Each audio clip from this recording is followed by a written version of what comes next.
When I was in high school and just as a younger teenager, I had really bad social anxiety issues.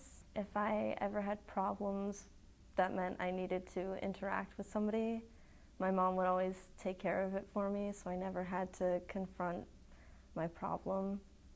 If there was a problem and I need to call a number, she would call and talk to the person for me. She would order for me at restaurants sometimes, and if I had a problem with a grade, she would talk to the teacher for me. So basically anything that meant I needed to talk to somebody else or just deal with something socially, my mom would take care of it for me. She solved a lot of those problems and I never had to. When I was a sophomore in high school, she wanted to send me on a trip to Europe to do something on my own and see the world.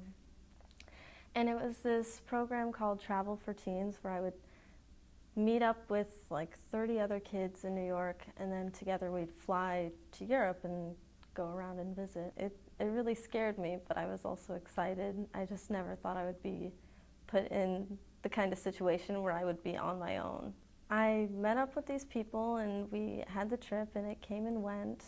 When it was time to go back, we all went to the airport in France. I was under the impression that I was going on the flight with everybody else, but I found out that I was from a different area than everybody else was, so I had to take a flight alone. Even though that was something so small, it really terrified me. The counselors basically said, have a safe flight, and left me alone standing in the airport. And I looked all around and the signs were in French. I was in this country with people I didn't know who spoke a language I didn't understand. I had no idea what to do or where to go, and I was too scared to ask anybody, so I ran towards a sign that I did recognize, which was the restroom sign. I locked myself in the bathroom stall and just cried as quietly as I could. I stayed in there waiting and wondering what I was going to do. I checked my watch and I looked at my phone and they were saying different times, and I was so confused and scared, and I was realizing that I was going to miss my flight if I just stood there in the bathroom.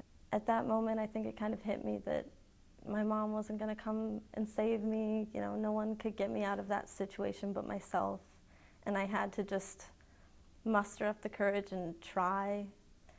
I ended up getting myself together and pushing open the stall door and marching up to a airport worker. I said, "Do you speak English?" And she said yes, and I asked her what to do and where to go, and she pointed me in the right direction, and I was able to get to security and customs and even onto my flight.